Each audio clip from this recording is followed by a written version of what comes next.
Eh bien voilà, bonjour mesdames et messieurs, Kairos, le temps T majuscule, le temps de Dieu, le temps où on peut sourire. Voilà, on a déjà trop pleuré. Hein. D'aucuns pensent même, partout où nous sommes, hein, chacun se dit, mes problèmes dépassent tous les problèmes du pays. Non, c'est-à-dire, même dans le quartier où vous êtes, vos problèmes ne dépassent pas les problèmes des autres. En tout cas, si chacun se met à raconter ce qu'il vit en réalité, parce que nous vivons dans un monde où l'apparence est devenue trompeuse, hein, il y a une façade qu'on crée comme ça là, pour embrouiller les autres, pour sauver les apparences, mais en réalité les gens souffrent.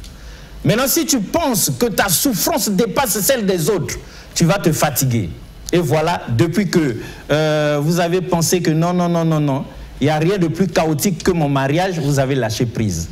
Depuis que vous avez pensé que bon, c'est moi qui souffre le plus, mes affaires ne marchent pas, mes enfants ne réussissent pas, mon mari fait ceci, ma femme fait cela, mes parents ne m'aiment pas. Depuis que vous avez pensé ça, vous avez même fui l'église. Or, il nous faut nous attacher à Dieu. C'est pourquoi, dans la foulée de 20 ans de l'Assemblée chrétienne cité du roi des rois, sous le thème splendeur, hein, ce peuple assis dans les ténèbres a vu une grande lumière. Nous venons ici, hein, pour toquer, sinon le Seigneur Jésus revient vers vous. C'est lui qui tend la main en cet espace de Kairos. C'est pas Dieu, Dieu ne vous attend pas, lui il vient toquer là, à la porte de votre cœur comme pour dire, lève-toi et marche. Voilà, au sol les lipetromingi, souffrance et l'équi, mais l'élo, hein, il faut ôter les mains, au essuyer ma miso, hein, au ban de la histoire et asika. Le peuple assis dans les ténèbres, ce grand peuple assis dans les ténèbres a vu une grande lumière. Ça a été l'histoire de la servante du Seigneur, Annie Carmel Otombongo Yenga, prophète des nations, aujourd'hui couronnée comme ça, là, proclamée évêque. C'était pas comme une autoproclamation, non. C'était pas comme si elle a commencé son ministère aujourd'hui et puis demain, on vient la plébisciter. Non, il a fallu 20 ans de galère dans le ministère, de souffrance, de privation, de sacrifice, de prières intenses. 20 ans de délivrance, 20 ans où elle a fait ses preuves pour qu'enfin on vienne la reconnaître. Donc pour vous aussi, vos problèmes, vos souffrances, vos malheurs, vous n'êtes pas les seuls. Levez-vous, allez, Téléma, il faut que nous soyons là. Hein? Téléma, Koto Vanduana, fais-toi belle maman, fais-toi belle. Zala courageuse, zala souriante. Ce qu'on va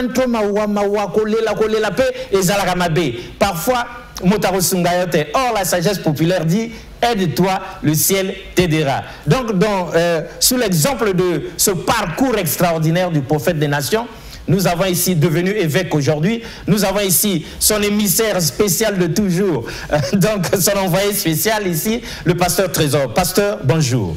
Bonjour monsieur Alexis. Alors pasteur, lundi dernier, les téléspectateurs ont pleuré, le pasteur n'était pas là. Nous avons essayé de combler les vides à notre manière. Alors quel sentiment ça vous fait de retrouver le peuple de Dieu scotché à suivre Kairos, le temps de Dieu? Peuple de Dieu, shalom, je vous salue au nom de Jésus. Que la paix du Seigneur soit votre partage. Je suis dans la joie de vous retrouver cet après-midi. C'est vrai que le lundi passé, nous étions dans l'organisation de beaucoup de choses. Oui, au four et au moulin. Ça nous a empêchés d'arriver, mais vous nous avez manqué et cet après-midi, ma joie est grande de vous retrouver et d'être ensemble avec vous. Alors, l'homme de Dieu, nous leur disons ici que le succès, la réussite, la victoire, c'est comme vous nous enseignez à l'église, c'est comme vous nous aviez dit dans les coulisses, c'est comme on a vu avec le prophète qui aujourd'hui est couronné évêque, c'est toujours un processus, un parcours. Est-ce que vous confirmez ou bien c'est pareil, claquement de doigts, qu'on devient un grand homme, une grande dame, qu'on réussit tout? Merci monsieur Alexis pour cette question. Je bénis le Seigneur parce que Jésus-Christ, il est un modèle que nous nous suivons. Nous enseignons Jésus, nous prêchons Jésus et c'est lui notre modèle. Et Jésus, en venant sur la terre, il a eu un parcours. Et son parcours n'était pas un parcours de joie. Le parcours de Jésus qui est notre maître, c'était pas un parcours qui était de plaisir, de réjouissance. Il y avait la joie, le bonheur. Non. Jésus lui-même, il a vécu un parcours compliqué. Et si Jésus qui est venu pour notre rachat, pour nous sauver, il a vécu un parcours compliqué, à plus forte raison, nous qui le suivons. Donc, bien aimés dans le Seigneur, nous sommes en train de parler, nous sommes en train de dire que le succès, la réussite, la victoire, c'est un parcours. Et quand nous faisons le parcours avec le Seigneur, et il faut, attendons-nous aussi que dans ces parcours, qu'il y ait des embûches, qu'il y ait des trous, qu'il y ait des bas, qu'il y ait des difficultés, qu'il y ait des insultes, qu'il y ait des rejets, qu'il y ait l'infidélité, qu'il y ait la trahison. Il y a beaucoup de choses dans le parcours avec le Seigneur pour arriver au succès. Et donc ne pensez pas que parce que vous avez péché, donc c'est la fin. Non! Ne restez pas accroupi là. Le diable veut que vous restiez là seulement vous morfondre. Or, au fond, les hauts et les bas font partie de la vie d'un chrétien. Ça fait partie parce que ça nous rend... Nous sommes équilibrés. Quand il y a le haut et le bas, parce que dans le bas, ça nous permet de tirer des leçons. Des leçons. Quand on est en haut, on ne peut pas tirer des leçons parce qu'on sent qu'on est toujours en haut. On est très fort là. Trop fort. Oui. Or, avec le Seigneur, il faut que nous arrivons, nous partons dans le bas. Jésus lui-même, le Seigneur, le Fils de Dieu, il est arrivé sur la terre des hommes. Où est-ce que Jésus était né? Il est né dans le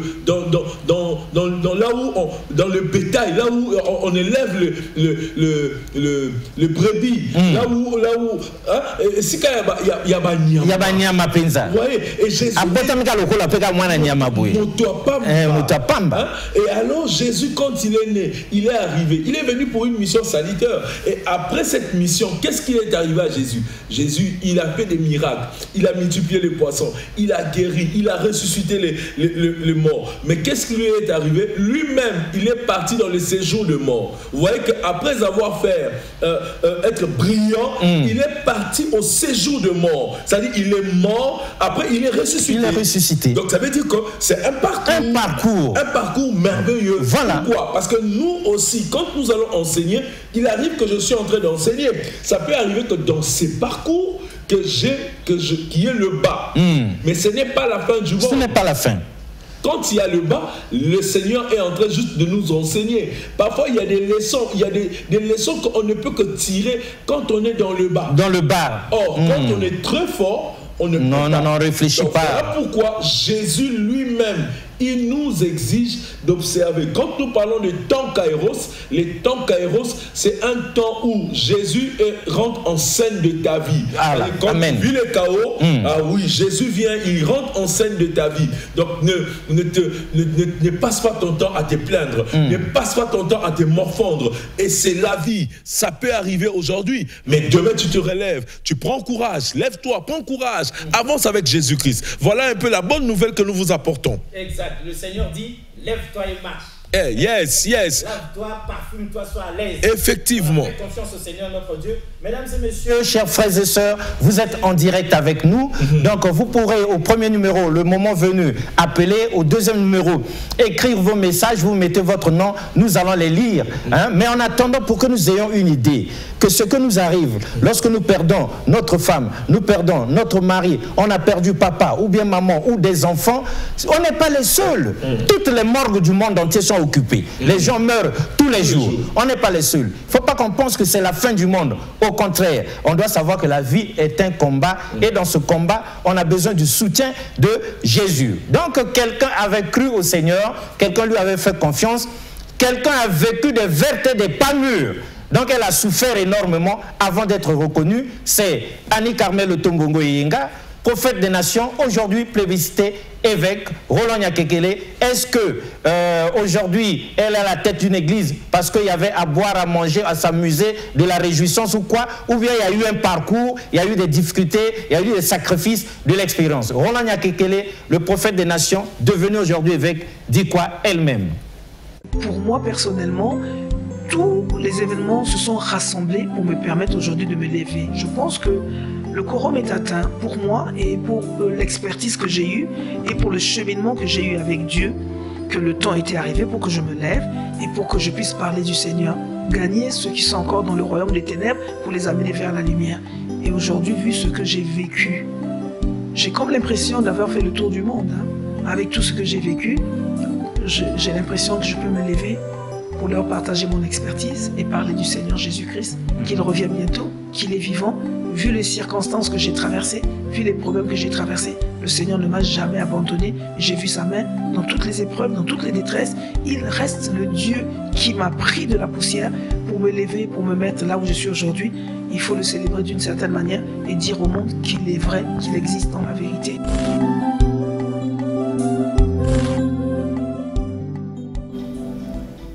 Voilà, c'est le résultat d'un parcours. On se lève même pour les hommes politiques. Ça a toujours été un parcours. Pour les joueurs de football charismatiques, les Messi et autres, c'est un parcours. Et je ne rate pas aussi les Bifoumas de chez nous, c'est aussi un parcours. Sans entraînement, sans violence, sans endurance, rien ne marche. L'homme de Dieu, alors le peuple de Dieu qui a pleuré après vous depuis lundi, voudrait entendre quel message spécial dans la foulée de Splendeur, dans la foulée du témoignage de maman. Qu'est-ce que vous leur avez réservé aujourd'hui avant qu'on ne prenne leurs appels et on ne lise leurs messages? Ok, merci monsieur Alexis. Au fait, quand nous avons commencé l'émission, on parlait de l'attachement. Et dans l'attachement, il a fallu qu'on s'assied. Il faut s'asseoir. Un peuple qui est assis dans les ténèbres et a vu la lumière arriver. Et nous parlons des splendeurs. Et dans la splendeur, comme nous étions en train de dire tout à l'heure, c'est un parcours. Et il y a un verset qui m'a beaucoup édifié et je veux partager avec le peuple de Dieu. C'est dans le livre de Luc chapitre 22. Luc chapitre 22, le verset 28. La Bible dit ceci. Peut-être tu es en train de noter ou je vais doucement. Luc chapitre 22. Luc, c'est dans le livre, c'est dans le Nouveau Testament, chapitre 22, à partir du verset 28. La Bible dit ceci. Vous êtes ceux qui avez persévéré avec moi dans mes épreuves. En fait, c'est Jésus qui est en train de s'adresser à ses disciples. Et dans d'autres versions, on dit, vous avez persévéré avec moi dans mes souffrances. Le verset 29, c'est pourquoi je dispose du royaume en votre faveur, comme mon Père en a disposé en ma faveur, afin que vous mangiez et buviez à ma table dans mon royaume, et que vous soyez assis sur des trônes pour juger les 12 tribus d'Israël. Je m'arrête là. C'est Jésus qui est en train de s'adresser à ses disciples. Jésus reconnaît que ses disciples ont persévéré avec lui dans des épreuves. Il y a une personne, ça fait peut-être longtemps que tu es en train de prier, les choses ne marchent pas. Ça fait peut-être longtemps que tu es en train de prier, mais tu constates qu'il y a un trou, un chaos qui commence à se créer autour de toi. Quand tu commences à constater toutes ces choses, donc la volonté de Dieu veut s'accomplir dans ta vie. Ça ne sert pas de fuir les épreuves. Ce n'est pas intéressant d'abandonner parce que c'est difficile. Bien-aimé dans le Seigneur, le parcours de la vie d'une personne pour arriver à la splendeur, il y a les hauts et le bas. Il y a des difficultés, il y a des trous, il y a le rejet, il y a la trahison, il y a les insultes. Parfois même que tu es en train de bien faire pour que l'âme soit sauvée, mais tu reçois la monnaie des singes, l'ingratitude. Ça ne sert pas d'abandonner. Bien-aimés dans le Seigneur, les épreuves, nous en aurons toujours. Et si Jésus a parlé à ses disciples, donc ça veut dire que nous qui sommes sur cette voie, qui sommes les disciples de Christ, nous allons vivre cela. Et voilà pourquoi nous venons vous encourager. Donc Kairos, nous venons vous encourager. Ne lâche pas prise. Ce n'est pas parce qu'il y a les épreuves où les choses ne marchent pas que Dieu n'est pas avec toi. Non. C'est juste un parcours. Dieu a permis cela pour te réveiller. Et vous savez, des moments de joie, il y a un bien-aimé qui a chanté, il a dit, ça a toujours été pendant la fête que les enfants de Dieu sont tués. Or, quand nous parlons la fête, c'est des moments de joie. Quand on est pendant le moment de fête, c'est des moments de joie. Et c'est ces moments-là que nous sommes tués. Or, quand il y a des difficultés, ça permet de se ressaisir et de bien regarder. Qu'est-ce que je fais Où est-ce que je n'ai pas observé la parole de Dieu? Qu'est-ce que je n'ai pas fait? Et le Seigneur a besoin de ça. Le Seigneur, il nous attire. Le Seigneur, parfois, il sonne à notre oreille pour dire, attention, il y a des alertes, attention, attention, mon fils, attention. Et quand les hommes de Dieu parlent, c'est parfois, ah, tu t'en fous, tu dis non, mais bon, moi je prie quand même, moi ceci. Et comme disent souvent les chrétiens, oh, moi je prie, moi j'ai l'intimité avec Dieu, ah, moi je sais cela, moi... Pardon, moi Dieu me protège. Ah, moi Dieu ceci. Or, le Seigneur, quand il parle tantôt d'une manière ou d'une autre. Le Seigneur est en train de sonner. Il est en train de sonner. Il est en train de nous avertir. C'est le temps de la femme. Nous sommes en train de dire, Jésus revient bientôt. Tu me diras, oh, depuis qu'on a commencé à dire cela, Jésus n'est pas encore revenu. Mais oui, il n'est pas encore revenu. Mais par sa parole, il est en train de sonner à notre porte pour dire, attention, réveillons-nous, faisons attention. Lèvons-nous, il est grand temps. Et attention, le chemin que nous sommes en train de prendre, attention, le monde est rentré dans l'église, attention, le Seigneur est en train de nous interpeller. Mais qu'est-ce que nous faisons? Qu'est-ce que nous faisons, bien-aimés dans le Seigneur? Et c'est à ce moment-là, quand nous ne comprenons pas le message du Seigneur, Dieu crée des situations juste pour nous ramener. Il crée des situations. La Bible dit, c'est lui qui est, il fait toutes choses belles en son temps, toutes choses. Parfois même des situations difficiles, Dieu crée parce qu'il veut seulement t'enseigner. Il t'a enseigné avec la parole, tu n'as pas fait attention, tu es passé à côté, mais il crée les événements autour de toi. Et quand nous suivons la servante de Dieu, elle a commencé à servir le Seigneur. Elle a servi le Seigneur. Mais dans son parcours, il y a aussi des choses très difficiles qu'elle a vécues. Très difficiles. La mort même est rentrée dans sa maison. Ah oui. Mais elle n'a pas lâché. Elle a toujours été déchiré le cœur. Tenace. Vous savez, bien aimé dans le Seigneur, que la mort rentre dans votre famille, vous êtes servante de Dieu, qu'on prenne votre époux, que la mort arrive, Dieu décide, bon d'accord, je vais enlever ton époux. Vous imaginez, vous priez, nous prions pour les hommes, nous prions pour les personnes sont guéries, nous prions pour des hommes, les hommes sont, nous arrachons les personnes de la vie du mort, mais la mort rentre dans nos maisons. Donc ça veut dire quoi? Dieu permet cela pour voir à quel niveau nous sommes arrivés avec lui. Et même Job, qui était un serviteur intègre dans la Bible, monsieur Alexis, Job, un serviteur intègre, il n'a pas péché, il n'a pas fait le mal, mais le Seigneur est rentré dans sa maison. C'est-à-dire que Dieu a laissé que le diable touche à la maison de Job. Terriblement. Et le diable, le Satan a eu à vraiment ravager la maison de Job. Tout ce que Dieu avait dit, ne touche pas à l'âme de mon serviteur. Exact. Mais les enfants malades, les enfants, la mort rentre, tout ce que vous avez tout perdu. Jusqu'à ce que la femme dise à Job, oh, tu ne peux pas régner ces dieux-là. Il faut régner ce Dieu-là. Il faut régner ces dieux-là. Trop, c'est trop. Donc vous voyez que même dans la Bible, c'est pas pour aujourd'hui. Les gens ont vécu cela. Mais je vais seulement te dire, hein, bien aimé dans le Seigneur, vous qui me suivez, tout ce que je t'apporte cet après-midi, c'est que devant l'épreuve, ne lâche pas. Ne trahis pas le Seigneur. Devant l'épreuve, ne renonce pas à la voie du Seigneur. C'est une bonne voie, c'est un bon choix que tu as eu à faire. C'est une bonne décision que tu as eu à prendre de servir le Seigneur. Peut-être que tu es en train de m'écouter, tu es en train de dire, oh, ça encore c'est quoi? J'ai servi le Seigneur. Ah non, ce que je suis en train de vivre là, non, c'est pire. Non, je te dis pas, je te dis bien aimé, c'est pas pire. C'est seulement un temps. Le Seigneur veut rentrer, il veut t'amener dans la splendeur. Mais comment il va t'amener dans la splendeur si tu n'as pas vécu toutes ces choses? Exact. Il faut que tu passes par là. Lorsque Dieu va te sortir, oh, le monde sera étonné, va dire, c'est seulement la personne que nous avons vue là. Il était dans la boue, il était dans le trou. Mais comment est-ce qu'il s'est retrouvé? Oui, dans le parcours de Dieu, il y a un mystère qui se passe. Je parle de mystère de l'opération sans cicatrice. C'est-à-dire que Dieu, quand il opère, tu ne vois pas, tu ne sens rien, mais seulement les gens sont surpris de savoir, oh, c'était lui. C'est lui ou c'est pas lui? Mais comment est-ce que... Mais il était dans le trou, non? Il était dans le chaos, non? Il était dans l'échec, non? Il était dans la maladie, non? Mais comment il se retrouve? Or, j'aime ce que Dieu fait, bien aimé dans le Seigneur. Voilà pourquoi j'apporte ta bonne nouvelle cet après-midi. Toi qui es en train de pleurer, arrête de pleurer. le Seigneur a besoin de toi. Sors un peu de ta situation. Arrête de t'enfoncer. Je dis toujours, arrête de t'enfoncer dans ton problème. Nga mutumabe, nga boye, yo mi pesa ba kombonyo so mabe.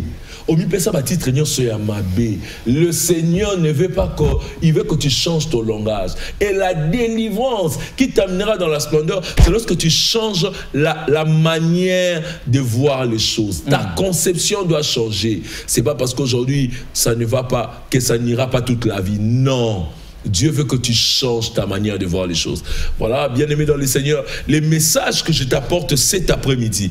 Donc, si tu veux nous voir, si tu es touché par ce message, je dis bien, si tu es touché par ce message, même si tu n'es pas touché, tu penses que nous pouvons t'accompagner dans la prière. Passer à la cité du roi des rois. Vous savez, le temps que nous avons sur le média, c'est un temps qui est vraiment limité. Or, si vous venez à l'église, nous aurons le temps de parler, de discuter. Au téléphone, il arrive que, tel que ces derniers temps, il y a un gros souci avec le réseau. Et quand vous appelez, on ne vous entend pas, on ne vous comprend pas. Mais or, si vous venez là où nous sommes, nous allons rester, nous allons parler. Et là où nous sommes, c'est l'église de Dieu. Là où Dieu a établi sa servante. Nous sommes sur 19 avenue Edith Lucie Bongo à Pilar, en face du port ATC. Pour ceux qui quittent la gare, vous venez, c'est-à-dire que vous dépassez Slog, vous prenez Slog, la voie qui va vers la brasserie, vous dépassez Slog. Après Slog, il y a l'arrêt du port ATC. Juste à l'arrêt du port ATC, en face, il y a l'église. Pour ceux qui quittent Ebina, vous êtes en train de venir vers la voie de la brasserie, vous dépassez la brasserie, c'est l'arrêt port ATC, vous descendez. Et lorsque vous descendez devant l'église. Nous sommes là tous les jours, la porte de l'église est ouverte. Nous pouvons vous recevoir à partir de 15h, par exemple, à partir de 15h, le mardi jusqu'à vendredi, à partir de 15h, nous sommes là, nous vous recevons. Et tous les matins, de 5h30 à 7h30, nous sommes là et nous avons commencé un programme de 30 jours de prière. 30 jours de prière, nous sommes en train de briser des alliances maléfiques. Et ces programmes, je t'invite, bien-aimé dans le Seigneur, sûrement que, que ton étoile a été trafiquée et aujourd'hui tu vis une vie de chaos. Et le Seigneur a besoin de toi. Et nous allons te donner des secrets. Nous allons t'expliquer, donner la parole de Dieu. Et puis tu vas t'appliquer à la parole de Dieu pour que toi-même, que tu sois responsable, que tu t'élèves, que tu prennes la décision de servir le Seigneur. Très bien. Soyez bénis. Amen, l'homme de Dieu. Et c'est un puissant message. Merci beaucoup, papa, pour ce puissant message qui vient pour délivrer le peuple de Dieu. Voyez-vous, même le roi David lui-même, quand il était encore en train de garder les brebis là-bas, est-ce qu'il pouvait savoir qu'il était roi? Non. C'était un parcours. Oui. Et quand l'homme de Dieu est venu pour choisir, désigner l'enfant qui deviendra roi dans la famille, personne ne pensait que ça peut être David, n'est-ce pas? Impossible. Impossible. Même son père ne savait pas que... quand l'homme de Dieu rentre dans la maison, on lui présente les enfants, on ne présente même pas, on ne parle même pas de lui. Il est dans la brousse, il est dans la forêt, il est là, oublié complètement. C'est-à-dire qu'il est resté lui-même à son propre sort. Voilà, sans aucune valeur. Et l'homme de Dieu demande, c'est tout, il n'y a plus personne d'autre. Oh, il reste seulement celui-là qui est... C'est-à-dire négligé. On n'est pas sûr que Yohana non, mais quand on l'appelle, il arrive. Voilà, le choix de Dieu tombe sur lui. Voilà, ça c'est le premier élément, l'homme de Dieu, pour dire que nous avons de la valeur. Même dans nos malheurs, dans nos attritions, dans les problèmes, le téléphone sonne déjà. On prend quelqu'un au bout du fil. Allô? Oui, allô? Oui, bonjour. Bonjour. Oui, comment on vous appelle et vous nous appelez d'où, s'il vous plaît? Je m'appelle M. Tati, je vous appelle depuis la base Moumi. La base Moumi, Monsieur Tati, c'est ça?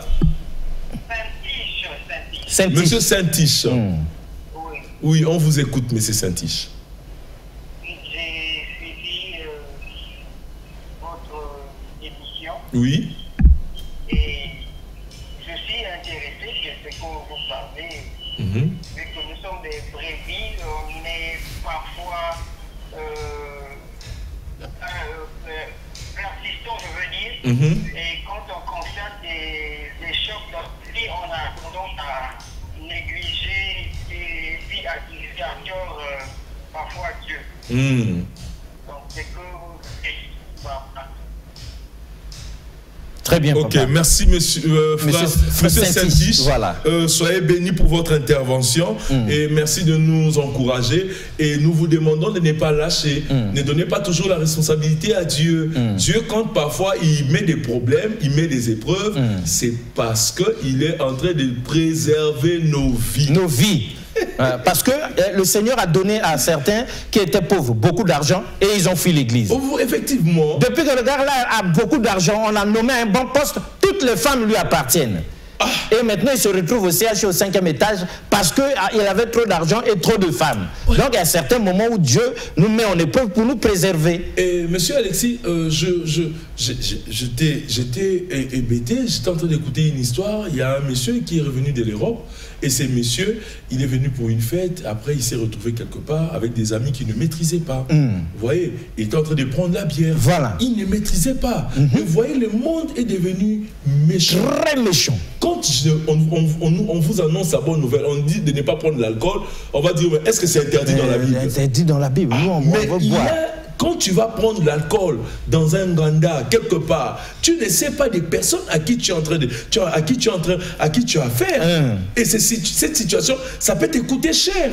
Et donc, bien aimé dans le Seigneur, c'est un avertissement. Nous disons toujours à ceux qui nous suivent et vous qui nous écoutez, nous ne sommes pas là pour vous condamner, mais nous sommes en train de sonner l'alerte pour vous prévenir. C'est la parole de Dieu qui vous met à l'abri de toutes choses. Exactement, la parole de Dieu est là pour nous mettre à l'abri de toutes choses. On peut appeler, on peut écrire, nous sommes là pour ça. Mais nous disions que le roi David en question, une fois qu'il a été élu, on a mis de l'onction sur lui, mais pour devenir vraiment roi. Est-ce que ça a été facile pour lui? Non. Il a souffert. Il a souffert. Il fallait déchirer. Il fallait déchirer d'abord le lion, l'ours qui devait dévorer les brebis. Exact. Et vous imaginez. Il y a beaucoup d'épreuves. Et le roi qui était en place était contre lui. Cherchait sa tête. Et puis il fallait aller faire tomber Goliath qui était en train de terrasser les enfants d'Israël. Et quand il est arrivé, on l'a même minimisé pour dire oh,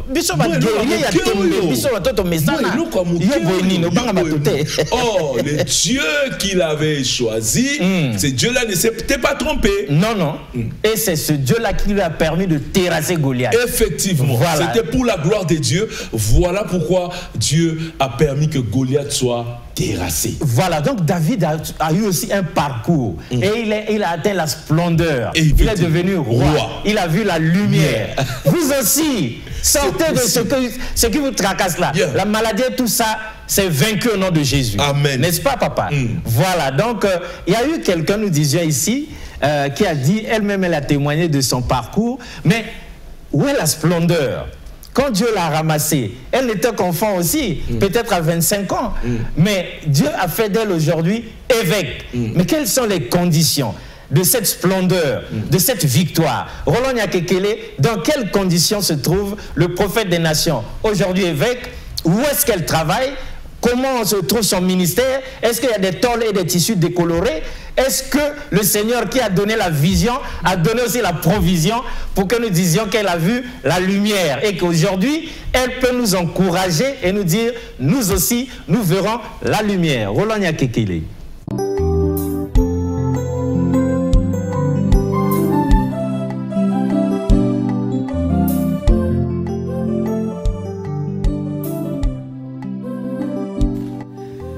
Je l'appelle le réparateur des destinées détruites. Je l'appelle le régénérateur des vies détruites.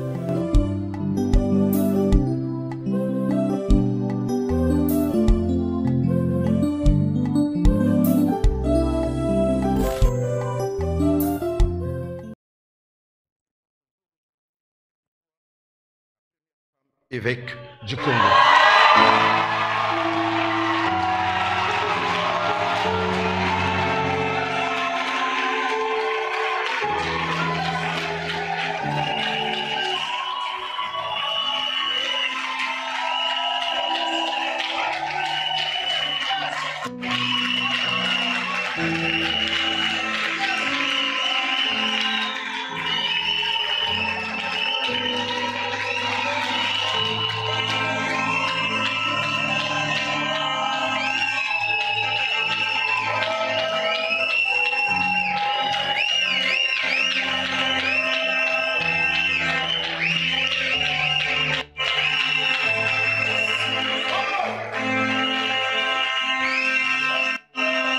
Suivez. Suivez. Dans l'exercice, dans ma façon de faire, il y a toujours une première étape. Certains anglophones appellent ça l'élection. Moi, j'appelle ça la proclamation. Donc aujourd'hui, ce n'est pas son ordination. Aujourd'hui, c'est la proclamation. Et dans une année, nous reviendrons dans cette salle pour faire son ordination en tant qu'évêque.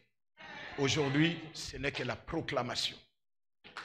Elle a le ministère prophétique, elle converge aussi, elle navigue aussi dans le ministère apostolique. Je pense que le pasteur Paulin ne me contredira pas. Elle navigue aussi dans le ministère apostolique. Mais à partir d'aujourd'hui, appelez-la évêque Carmel Otto.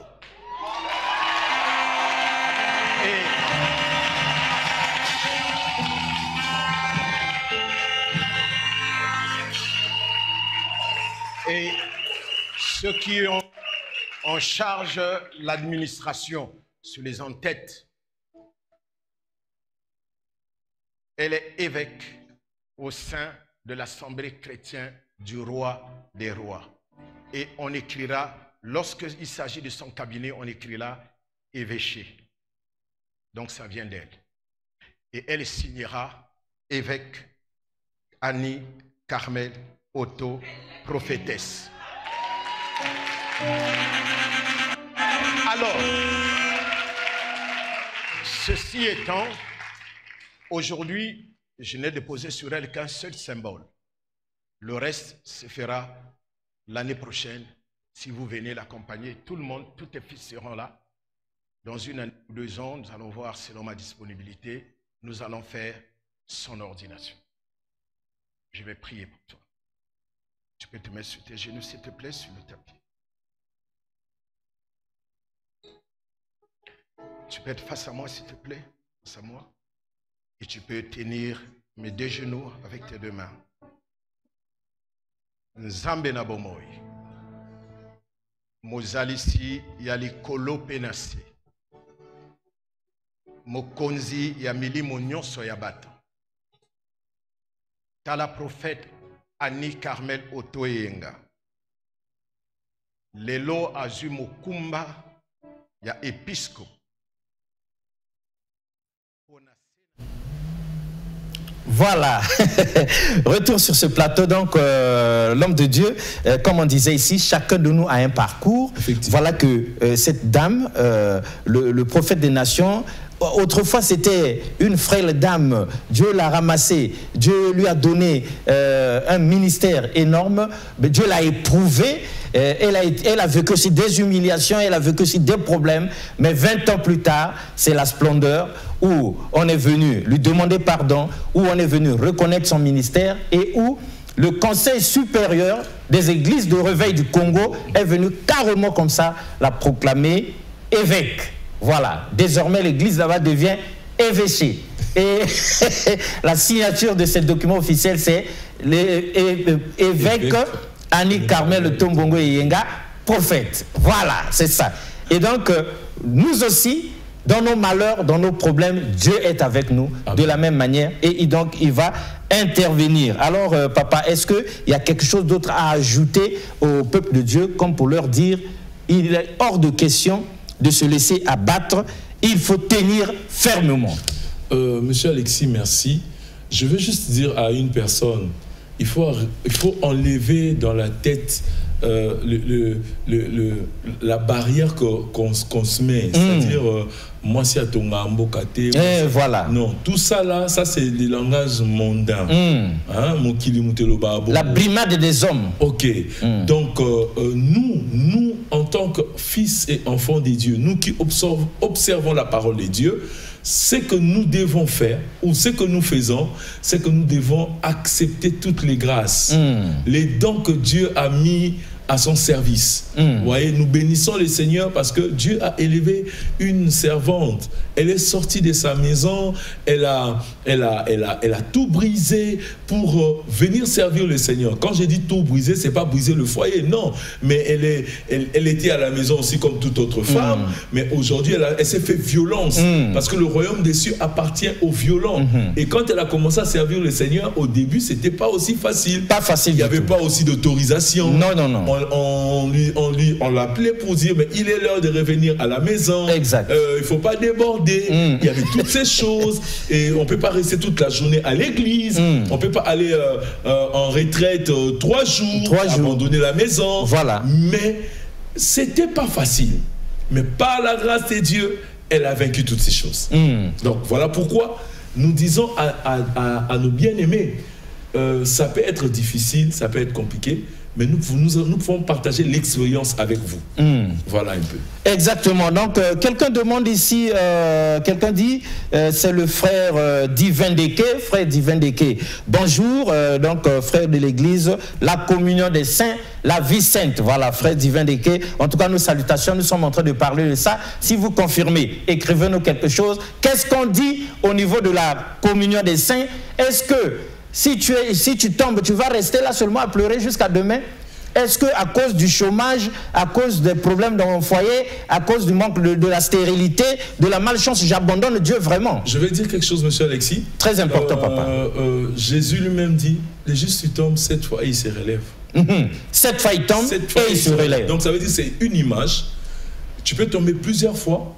Mais il faut se relever. Il faut se relever. Il ne faut pas rester là où tu es tombé. Il faut se relever. Exact. Et l'objectif ici, c'est de se relever. Ne pas rester là où tu es tombé. Parce que c'est comme une voiture. Une voiture qui reste quelque part, qui ne bouge pas, parce que c'est tombé en panne, ça reste. Le jour où vous venez, beaucoup de jours après, vous allez constater que la voiture est en train de s'enfoncer. S'enfoncer. Et pourtant, on n'a pas creusé. Non, ça s'enfonce. Ou soit les pneus, ça se dépompe. Voilà. Pourquoi? Parce que c'est resté beaucoup longtemps sur place. Et ça a créé d'autres pannes. Or, Dieu, c'est comme nous sommes comme cette voiture. Et Dieu veut que nous puissions nous relever. Quand nous tombons, relevons-nous. Prenons le soin de nous relever. On dit que l'œuvre de Dieu, pour que, comme on dit à la loi et au témoignage, il y en a qui sont passés aussi dans les mains de cette grande dame, comme le pasteur Trésor, comme le bishop Alonso, comme beaucoup, comme maman Clarisse, comme tout ce beau monde. Jadis de vrais rebelles qui n'acceptaient pas la tutelle de l'esprit. Mais il paraît que elle a été patiente, elle a tout fait, elle vous a façonné. Aujourd'hui, elle vous a transformé de par la puissance de son ministère. Merci, monsieur Alexis. Je vais juste rectifier quelque chose. C'est pas elle qui a transformé, c'est le Saint-Esprit. Par le biais de l'évêque. Exact. Aujourd'hui, il y a une transformation. Voilà, donc le Saint-Esprit agissant à travers elle. Et aujourd'hui, il y a des résultats. C'est-à-dire quoi? C'est-à-dire que vous venez à l'état brut et Dieu fait quoi? Dieu rentre en action et il y a un résultat qui se produit. Il taille le diamant qui se met à briller. Effectivement. Il peut rappeler, pardon, vous pouvez rappeler, on va vous prendre. Donc c'est ça. C'est ça, c'est le feu. C'est-à-dire le feu, la parole de Dieu, c'est comme le feu qui sort. C'est le feu qui vient tailler. Et ça te purifie, ça te brûle, mais ça te purifie. La forme qui est agréable. Les gens qui arrivent, nous n'arrivons pas toujours des saints. Non. Dans un état impossible, incroyable, inacceptable. Désespéré. La mission que Dieu a donnée à sa servante, c'est d'avoir un grand cœur, de supporter, d'attendre, d'avoir la patience, parce que la patience fait partie du fruit de l'esprit. Exact. Or, nous, en tant que serviteurs, nous devons développer le fruit de l'esprit. L'amour provoque la patience. Exact. Quand on aime quelque chose, et il y a la patience qui s'installe. Je crois que je vais arriver, je vais parvenir, je vais faire, ça va marcher. Voilà. Et il y a la promesse de Dieu aussi qui finit par s'accomplir. Très bien. Et quelqu'un d'autre nous dit ici qu'il faut aussi, lorsque nous avons ce parcours-là, hein, nous voulons atteindre la destinée, vivre la splendeur, la grande lumière, il nous faut apprendre aussi à pardonner l'homme de Dieu. Parce que dans notre parcours, tous ceux qui nous ont torturés là, il y en a qui gardent la rancune, même 10 ans à l'obsakaye l'issoussouté, parce que ça m'a bé. Est-ce que la Bible nous conseille d'être rancunier, de nous venger, ou bien la Bible nous conseille de savoir pardonner l'homme de Dieu? J'aime toutes ces questions me font du bien. Je veux seulement dire, Jésus lui-même, quand Judas l'a trahi, Jésus n'a pas envoyé. Il savait que Judas était là, il devait le trahir. Mais à aucun moment, Jésus a chassé Judas. Judas est allé se pendre à cause du mal qu'il avait commis, de trahir le Seigneur. Donc, je vais juste te dire, si Jésus, pour la personne qui l'a trahi, en fait aussi, je bénis le Seigneur, si Judas n'avait pas trahi Jésus, on n'allait pas avoir l'œuvre de la croix. Vous voyez que tout ce que Dieu fait est bon. Dieu fait toujours des choses et puis ça va toujours, ça concourt toujours à notre avantage.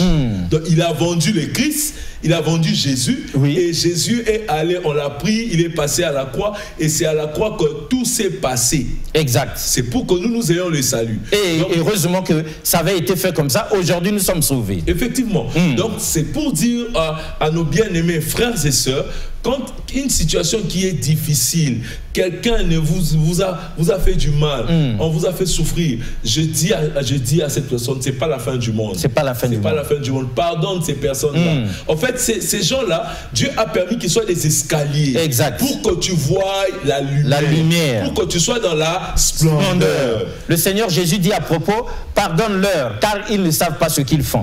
L'homme de Dieu, il nous reste 2 petites minutes, pour ne pas dire 3, mais le bishop historique Adika pose cette question. Maman est aujourd'hui devenue prophétesse. Le prophète est devenu aujourd'hui évêque. Mais combien de localités elle a des églises? Autrement, il veut dire, son église là, est-ce que c'est seulement à Brazzaville, au port ATC, ou bien il y a aussi dans certaines localités où se trouve encore l'Assemblée chrétienne Cité du Roi des Rois? Je bénis le Seigneur pour cette question. La Cité du Roi des Rois est en train de s'étendre. Voilà. Déjà ici au Congo, nous avons 3 églises sur la route du Nord. Il y a Pumako, il y a Ojiba, il y a Imvuba. Voilà. Et à Pointe-Noire, nous avons aussi l'église à Pointe-Noire. Pour ceux qui sont à Pointe-Noire, vous pouvez aller vers le Chevaux. Là où il y a les chevaux. Voilà, la voie qui va vers la maison d'arrêt, l'église est là. Et à Kinshasa, non loin des chevaux, hein, vers la maison d'arrêt, oui. Effectivement. Et à Kinshasa aussi, nous avons l'église. Et au Cameroun, nous avons des églises. Donc nous sommes bénis, il y a plusieurs assemblées et même je salue le révérend Goss qui est parmi l'un des responsables avec son épouse maman Suzanne, et ils sont ici, ils ont fait à Brazzaville, ils ont fait un grand travail cette semaine et nous étions bénis. Voilà, donc cette question de l'homme de Dieu, donc du bishop historique Adika est répondue. Mais nous nous posons la question de savoir, est-ce que le bishop a posé cette question dans un mauvais ou dans un bon sens? Parce que elle est plébiscitée évêque, proclamée par le Conseil supérieur des églises de réveil du Congo. Elle ne s'est pas autoproclamée. Donc il n'y avait pas de raison, hein, à notre humble avis, que nous demandions, oui, elle est devenue évêque, mais combien de localités y a-t-il? Non. Je pense que l'homme de Dieu, à moins que vous, lundi prochain, vous nous disiez pourquoi exactement vous avez posé cette question, mais elle n'est pas bien indiquée. Alors l'homme de Dieu, on arrive donc à l'atterrissage. Il nous reste une petite minute. Si on vous laissait ça pour prier pour le peuple de Dieu, pour bénir le peuple de Dieu qui nous a suivis. Je veux prier pour toutes les personnes qui ont pris le temps de suivre cette émission. Seigneur éternel, ô Dieu, ton peuple a soif de toi. Je prie, éternel, ô Père, toi qui es omnipotent, omniprésent, omniscient, le Père de notre Seigneur Jésus-Christ. Père, étends ta main. Je sais que tu opères le miracle au-delà de notre imagination. Père, toutes les personnes qui ont mis foi à cette émission, j'ai prié, éternel, ô Yahweh, que ta main, Seigneur, soit étendue sur leur vie. Que les miracles soient rendus possibles dans la vie de chacun de nous. Au nom puissant de Jésus, nous avons ainsi prié. Amen.